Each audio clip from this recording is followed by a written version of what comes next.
You want to just go? Minimum distance rate. I don't know. Tanmay interviews. Okay, Tanmay, are you starting? If you can get off your phone, that would be lovely. If you can, send the fucking link. Link to what? Hey, We're man, live. Joel, it's Okay, in we the are chat. not live. Chat. It's in the chat. So the problem is that we are supposed to do a crypto Twitter roundup. Cash thinks we are gonna review every fucking tweet made on crypto Twitter. Okay, so This you is like a PhD assignment for Cash, and for us, it's. I am glad that this is coming out and that we're already interrupt recording. my insight. Because this is actually meant to be 2 or 3 weeks of episodes of crypto Twitter shit. This is from like Monday, we didn't record. Tuesday, we didn't record. Friday. Yeah. So each time I come with stuff. Yes. No, we recorded an episode with Raul Paul that's going to come out in a couple of days. Anyway, on that note, welcome to another episode of the Superteam podcast. We're doing crypto Twitter roundup. We have Cash Danda here, along with Mr. Macro, Gordon Gecko, looking sexy as fuck. Akshay, what is going on? I'm going for, it's like I'm done being a hermit for the week, and I've been invited to a social event. I know it's hard for you guys to believe, but make peace with that. You're not as cool as I am. I'm going for a Diwali dinner, so that's what's happening. Are you going to this Diwali party to be the door boy?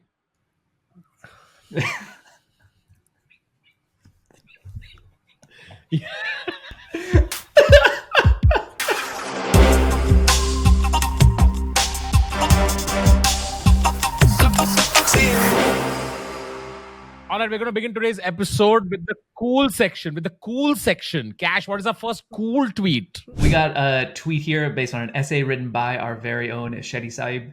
An open metaverse is default dead unless we get Web3 apps that are built for consumer adoption. BD, you want to chime in on this? Yeah, this is like so this is where Aditya's product management skills shine through, because he basically takes his Web2 product management experience and writes down the list of things you need to get right to build an awesome product, right? Such as low latency, making sure that like the apps are instantaneous. Like there's a magic moment you create. You push a button and you get a car the first time when you get that Uber. It's like a magic moment you engineer, right? So now, because Web2 has actual products people use, they think about stuff like this. And no one has ever applied this framework of thinking to crypto, where all of what we did for the last 30 minutes was discuss what got hacked and what got exploited.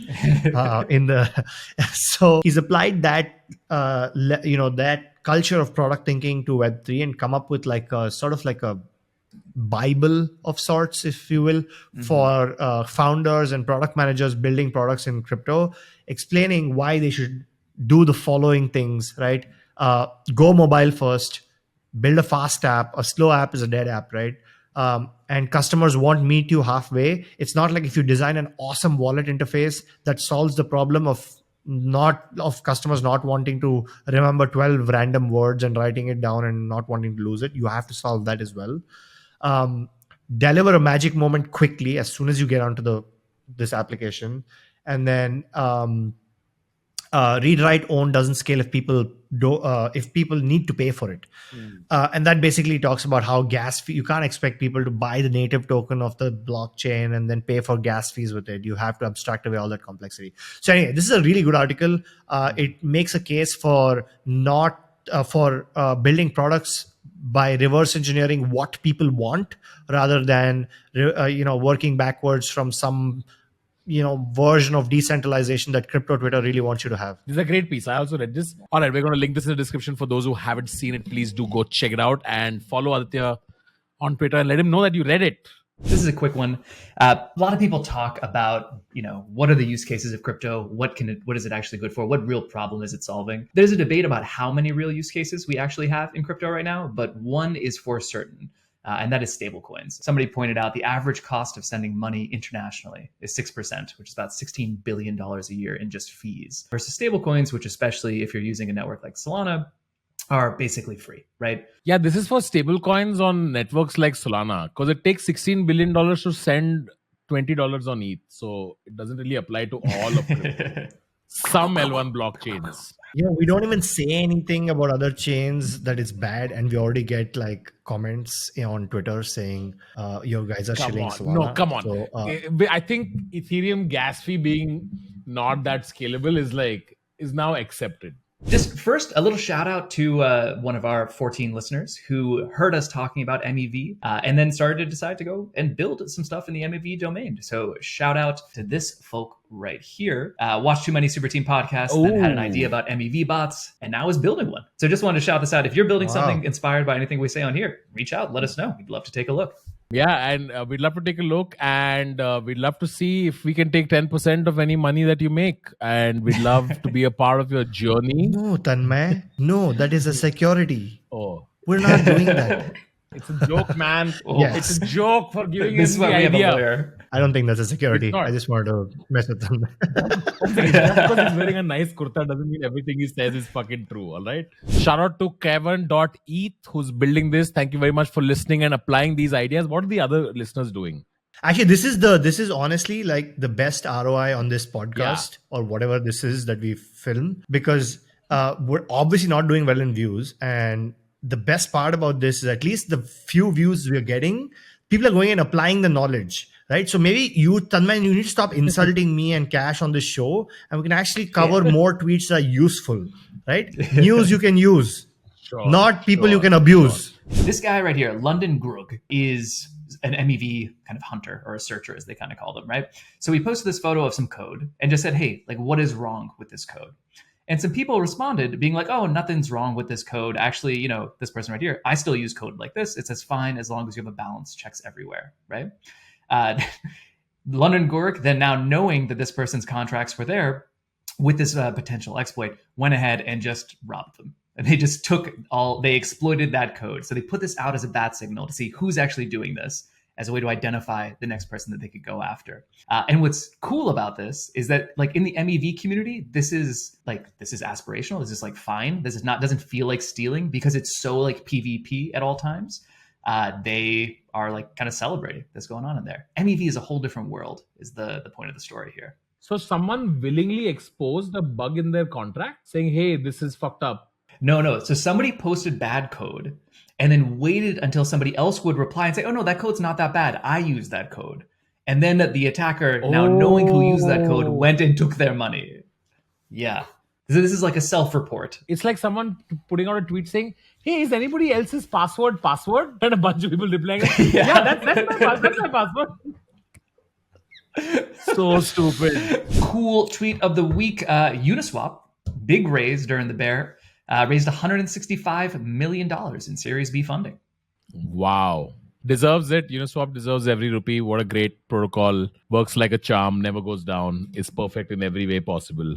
We've been talking about Appchains and the fat app thesis over the past few weeks, right? Or the past few podcasts. And the question now arises, does Uniswap make sense as the best use case for an app chain? They have tons of users, tons of brand. Now they have tons of money. Is there sense in them sticking around on Ethereum? So Dan made this thread a little while ago, basically saying, if you look at the numbers, about 1/3 of the actual costs that are incurred by using Uniswap go to the liquidity providers. Another third are just paid for gas fees, basically, to pay to validators. And then another third is lost to MEV and those type of people. So by having their own app chain, they would still, of course, have the swap fees, right? But you don't have to pay the validators as much. And you don't have to pay, you don't have the MEV kind of problems because you can arrange the blocks yourself. This would be a pretty massive savings and make Uniswap much cheaper to use. So do they make sense as the first kind of not first major app chain, but a very notable app chain? All right, next cool tweet, MakerDAO making some moves. BD, you want to talk about this a little bit? Okay, so MakerDAO bought $500 million worth of US Treasury and corporate bonds, which I think is pretty funny, to back the stablecoin. So the stablecoin is part of the reserves is backed by US Treasury. I think that's pretty cool. What a clusterfuck, bro. It's sort of like seamlessly blending the crypto world and I actually think it's pretty cool, by the way. I think it's cool too. actually. Yeah, it's interesting. So this was like a major and contentious thing in the MakerDAO governance forums, which I think like MakerDAO is one of the few where the governance is like pretty active and engaged. The founding team was actually very much against this because obviously this reduces decentralization, right? If part of the assets are held in like the literal government treasuries of the United States, you're not as free and clear as you might be otherwise. But the rest of the community decided to go in this direction. The benefit of this, of course, is that you have more yield on these treasuries and corporate bonds rather than just holding that in a bank account that's just like generating 0.5% savings. So they're doing like some yield farming cool, themselves. I think that's pretty hilarious. They're yield farming US Treasury notes. Okay. And this was a space where people created stablecoin to generate yield by complaining about the treasury yield being low. Just not very long ago, just 2 years ago. And now they're yield farming US treasuries. Anyway. But I think this is actually bullish for the space from a regulatory perspective, because if if on-chain usage leads to bids for the US treasury, I think that's literally what America needs right now. Like, I think I was reading on Twitter somewhere that the 30-year treasury note went was auctioned, and I think it raised $0 or something. Like, it went basically bidless. No one wanted it. Oof. Yeah, nobody wants treasuries. But anyway, if that's true, and if this is going to become a trend, and it's good. It means on-chain dollars will become as good as off-chain dollars, and over time, it is inevitable that crypto gets regularized, especially as it benefits the U.S. government by placing a continuous bid on-chain for U.S. Treasury notes. So the next cool one here, some mainstream adoption, some recognition, making it easier for normies to understand what's going on, and just big companies coming into the space broadly. Google will now show Ethereum wallet addresses and their balances directly from Google search. Cash, can you show us a demo by copy pasting your wallet address and showing us what it says? So this is my wallet address right here. Demo. I put it into the to the block. I have 1,000 ETH right here. Oh, that's so this is what it looks like. I mean, it's not like incredibly useful right now. It's really just like a rich link to Etherscan, but it just shows that like clearly there's enough interest on people using Google search to search for this that they decided to add this to the product. So it's just kind of a sign of mainstream adoption, I think. All right, next up in the cool news, a major announcement from Superteam itself. Superteam Vietnam on the way. Superteam Vietnam, huge deal. Vietnam, I think #1 in the world by crypto adoption in terms of like number of active wallet users, number of transactions, et cetera, et cetera. A lot of great activity going there. So excited to spread over there. Yeah, so this is cool. So if there's anybody who listens to our podcast in Vietnam, please leave a comment. I just wanted to start this I'm sentence. pretty like sure that. there's at least one person. There's one from person. Vietnam who's There's listening. one person. Well, if you're listening, let's go to An's profile. An is now the setting up the core team for Superteam in Vietnam. So if you want to go help him out and help him sort of set up the early community that's going to work on Solana projects and find work and full-time jobs or bounties and tasks, or otherwise just earning opportunities, go send him a DM. Let's start off with the first hack, a first very large hack. By now, people would have probably heard about this, but Binance chain was hacked. Is this a podcast where we scare people away from crypto? Because why do we discuss these hacks in every episode? Every episode, it's like, hello, welcome to the podcast where we remind you that your money is unsafe. This one is a little bit different, actually. So it just happens to be the case that October has the most hacks of any month ever in crypto. We're at like $780 million hacked this month alone. And by the way, it's only 2 weeks into the month when we're recording this. So Binance got hit for about $566 million, which is a lot of money. And this one is a proper hack as well. Basically, as Bartek is kind of explaining over here, there are actually two chains that are a part of Binance, right? There's the Binance chain, and then there's the Binance Smart Chain. Binance Smart Chain is where everything actually kind of happens nowadays. The Binance chain itself is actually built on the Cosmos SDK, so shout out to Cosmos. But it's not really like a generalized smart contract platform, as Bartek is showing here. Basically, what the hacker was able to do was to take advantage of the Binance bridge that connects these two different Binance chains. And he effectively just pretended that there should be a transfer happening when there was not actually one happening. This is another version of a bridge hack, right? It's not the same as some of the others that have happened, but it's in that same kind of category where basically bridges are very delicate. They require a lot of trust. And if you can convince the bridge that funds exist on side A when they don't actually, you can take out a bunch of money. So that is what ended up happening here. And they took for 566 mil. But so the hack happened. It sucks that it happened, but then something funny happened. I mean, it's still what the fuck happened, but the hacker then launched their own shitcoin. They launched a shitcoin and then rug pulled on that shitcoin as well. So over here, once this tweet loads, So you'll see. why did people go buy this? I It's like, think that what is wrong with everyone, dude? At least 2 years ago, we were trapped in our homes and we were like, didn't have anything to do. And so you would go online and buy something, and it's biscuit coin, whatever you're buying, and it's like you're trading with your friend. Why? The world is open, dude. People are working again. Why are people buying a shit coin that some guy who hacked the bridge for $500 million launched? It's called Hacker Shiba. Okay, Oh my God. In fairness, like I think it seems like he was only able to take out about 60 ETH, which is still like, $70,000, $80,000, maybe more depending on the price. Like it's still real money, It's not. How rich are you, Cash? No, I'm saying how rich is the hacker that they stole $600 million and then they wanted to make an extra 70,000 on top. You know what I mean? Like it's like, Yeah, this is hacker's version of Sukapuri at the end of Panipuri. So unfortunately, this one hits a little closer to home. There was an exploit on Mango Markets. Mango Markets is one of the. I just don't want to talk about this anymore. I don't want to You don't wanna talk talk about about like hacks anymore. This one has a happier ending, thankfully. So For you or like generally in crypto, right? same thing. Okay, here's what happened, right? Mango experienced an exploit. So they weren't actually hacked. The funds were secure. But the problem here is that Mango kind of uses their own oracle.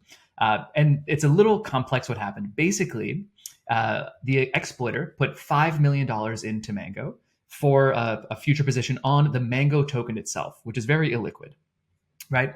In order to kind of sell or to have that option there, you need somebody to take the other side of the trade, right? So they put another $5 million to take the other side of the trade as well, right? So now they've invested $10 million and they have a lot of hypothetical exposure to the Mango token price.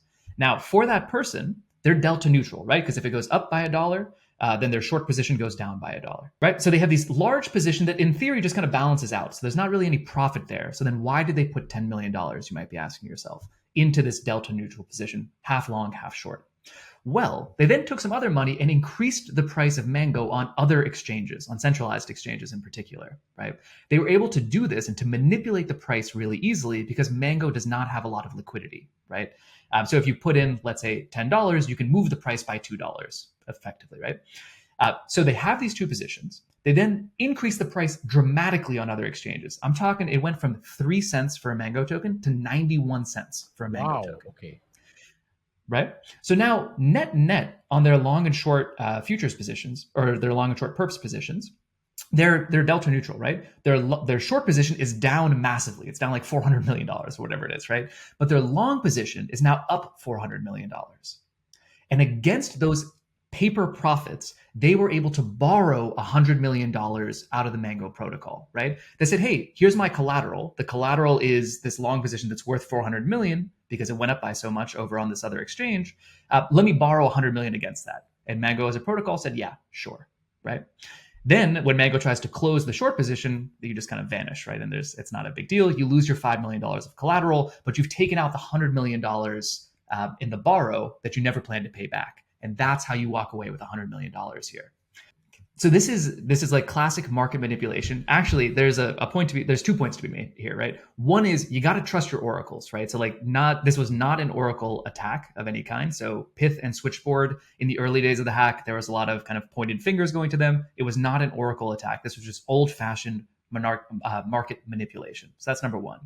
The clear takeaways from this are like, number one, you shouldn't offer so much leverage, particularly on illiquid token positions. And you should not offer such the ability to borrow so much against an open position, particularly when that token is kind of small and can be manipulated easily.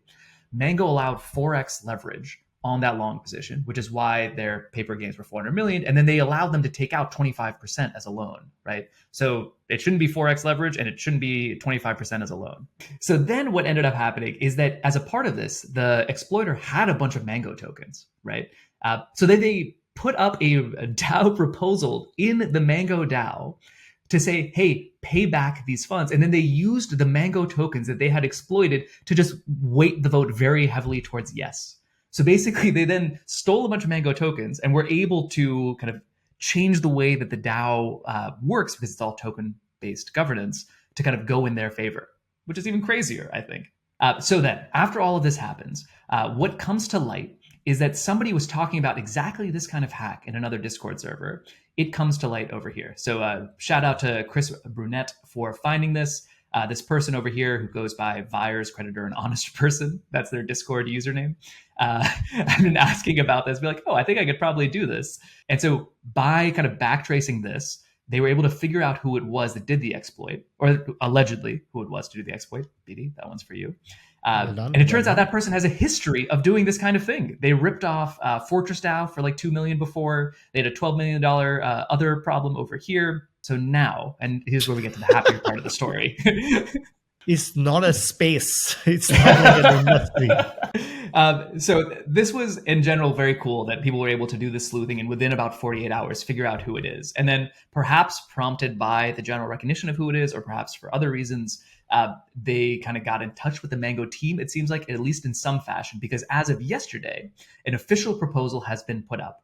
And the exploiter has effectively offered to return enough funds, I believe it's about 50% of the stolen amount, such that all the depositors in Mango are covered and no one loses money.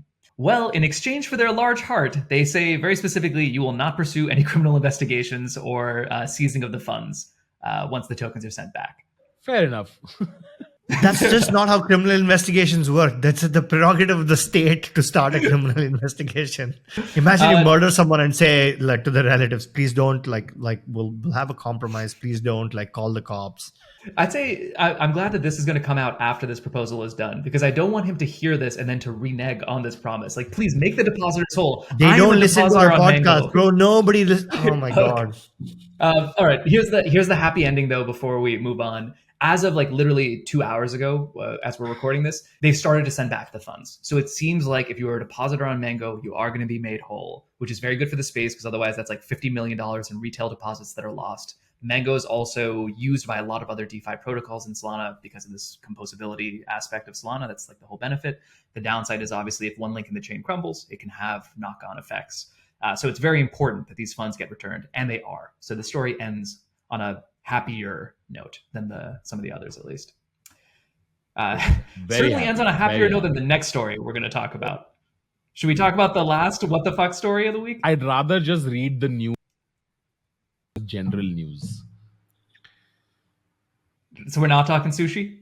Yeah, we'll talk sushi. I got a fun angle on it. I don't want to talk about the horse. Can we just go back to the previous week's tweets? What are we doing? This is the biggest news in the crypto ecosystem. Yeah, $700 million has been taken. Let's go. Let's go with which one? Sushi? Sushi. Okay. Oh my God. No. I promise I'm not going to go the angle of fingering a horse. Could have said, I'm not going to the angle you're thinking. Could have said, I'm not going to go on that. But he said, fingering the horse. Can you stop it now? Oh my God. Fingering. Guys. All right. So, Jaideep, please keep this part. Don't delete this. Jaideep, delete the YouTube channel. All right, so there are problems in Sushi Land. So SushiSwap is one of the biggest AMMs in the crypto ecosystem, Ethereum-based project. Their new CEO has now been accused of some very serious allegations. Relative to, why did you say relatively? Relative to what? Well, I don't know which one is worse is the thing. But so there are two twin things, one of which we will talk about and one of which we are going to try not to talk about beyond Dunmay's singing here is on the first side, the new CEO, which they call the head chef, apparently has a history of kind of like ripping off people and stealing assets from users, basically. So he's like rug pulled things in the past, allegedly. At the same time, news came out that he's also done some weird things with some animals, and there's a video of it, and we're not going to talk about that or do allegedly like that. Allegedly. Sushi faced a 12% price drop as a result of this, which is, like a lot of money off the table. But the reason that I think this is like even worth talking about is because something is going on at Sushi. Sushi is cursed, right? Check this out. And a major shout out to the DeFi Edge newsletter, who kind of like arranged all these tweets in a nice fashion. People should go subscribe. It's a great DeFi newsletter. Here's the history of Sushi. Let me take you through it in the next 30 seconds. Sushi started based on one simple tweet where somebody said basically, hey, what if somebody forked Uniswap and issued a token behind it, right? Larry Cermak, who's an OG in the space, had this. Like literally 3 or 4 days later, SushiSwap was born, okay? Which is pretty cool. Talk about moving capital in code, right? Then, I don't have a tweet for this, but if you just look this up in the history books, the person who created Sushi was a guy named Nomi. He launched it 4 days after this tweet. 10 days later, he stole $14 million ETH and ran away, the CEO of the project, right? He's eventually harassed enough and like whatever else, he came back, returned all the funds, but then had to step down. So then they had to find a new CEO or a new head chef. That person, let me find it here, was named OX Maki. OX Maki and the rest of the leadership team ended up having a new set of major problems where the CTO, Joseph DeLong, had to leave. It caused a massive furor, and then OX Maki had to resign as well, right? So that's now 2 in a row who were taken out by kind of very public scandals here. We won't read the whole thread, but it was a very big deal when it happened late last year. Then a new person was added in, Daniel Siesta. Daniel Siesta is the head of Frog Nation. Projects like Wonderland and a bunch of the DeFi 2.0 things from the last bull cycle was added in, right? Daniel Siesta's kind of right-hand person was somebody named Sifu, who was pseudonymous. Turns out Sifu was actually outed by our guy, Zach XBT, as being the co-founder of a Canadian exchange that rug pulled to the tune of like 160 million or something like that. So they also then have to step down. So that's 3 in a row that had to step down from the CEO position of SushiSwap. And now there's this 4th guy, Joseph Gray, who's being accused of the same thing. That is pretty wild, I think. 4 straight leaders taken down by scandal. Wow, that's crazy. So Sushi is cursed, basically. So yeah, that's wild. SushiSwap, which is crazy, again, given how important and big Sushi is. All right, the last kind of what the fuck thing to happen was just this tweet that I saw about GMX. So increasingly, it's becoming obvious how important oracles are. I mean, oracles have always been important. Oracles, for anyone who doesn't know, are kind of pieces of Web3 infrastructure that bring some type of off-chain information on-chain, right? Or distribute on-chain information in a way that other people can know it's true and whatever else. GMX is a massive perpetual exchange. And their whole kind of claim to fame is that they offer no slippage when you go and trade there. So you can have massive size, even if there's not liquidity in the moment, you get a guaranteed price.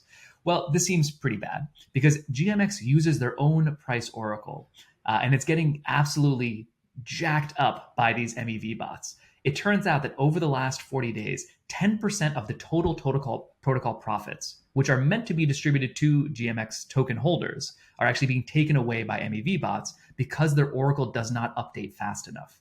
Basically, any MEV bot can look at the Avalanche pool.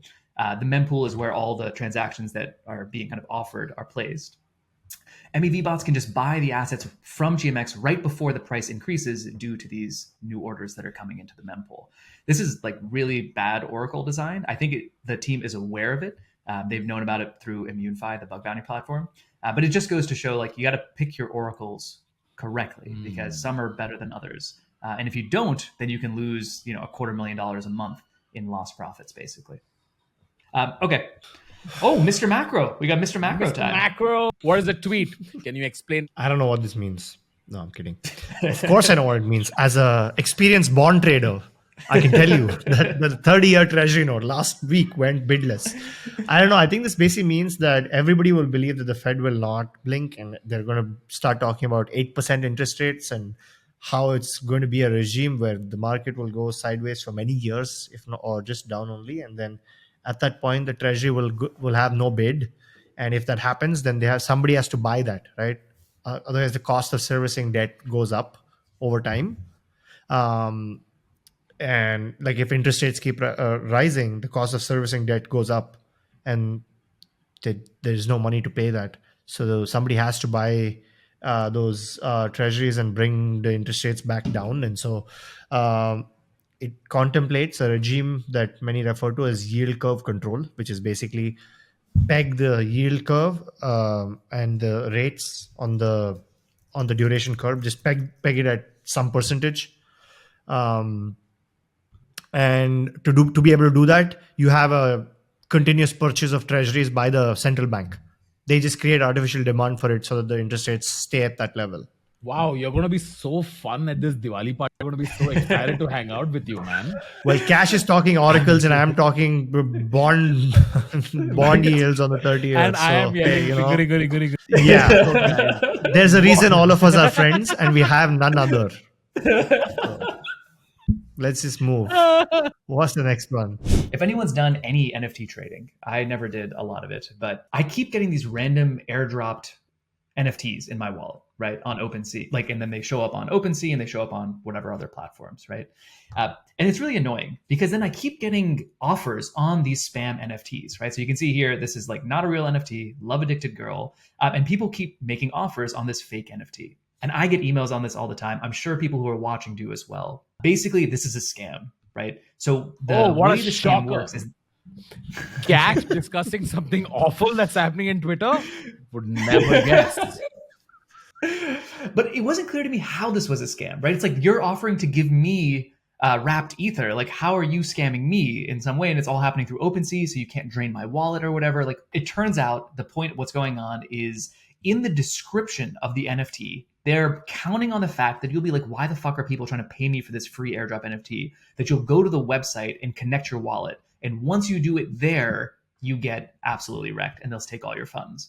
So the scam is actually one level beyond just OpenSea. There's no OpenSea scam. OpenSea is secure. They cannot steal your shit on there. But if you go to their website, you can. So, all right, last tweet of the day. Akshay, you want to read it? Yeah, I was talking to someone today who said, I wish I hadn't wasted all my 20s and early 30s at FANG. I could have leveled up faster if I'd been less focused on total comp and more focused on skill set and network building. I don't relate with this because I didn't work as an engineer Facebook. Well, you were practically at YouTube. You were practically a YouTube employee for the previous decade.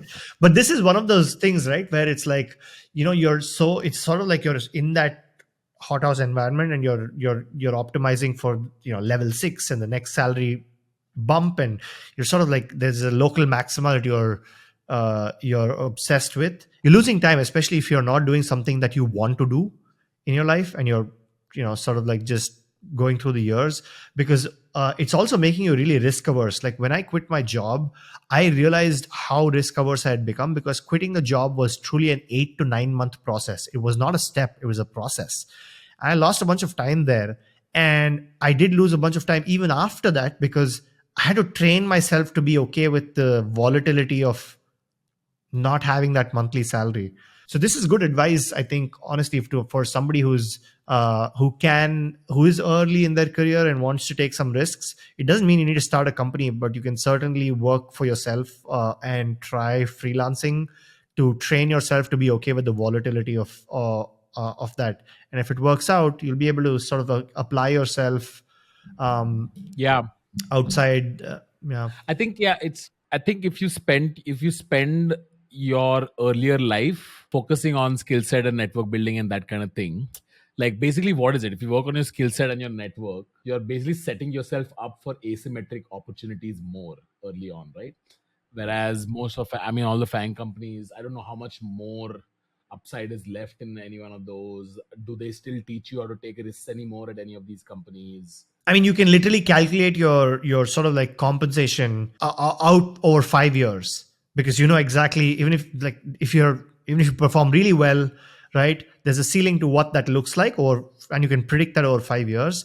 And that's fine. It's, a lot of people are passionate about their jobs, but for those who are not and they're sort of coasting, the cost is not compensation. The cost is actually the time you lose and the risk aversion you gain. All right. That's it for today's episode. Thank you so much for joining us. Please follow everybody on Twitter, especially Cash. You don't need to follow Akshay. You can unfollow him.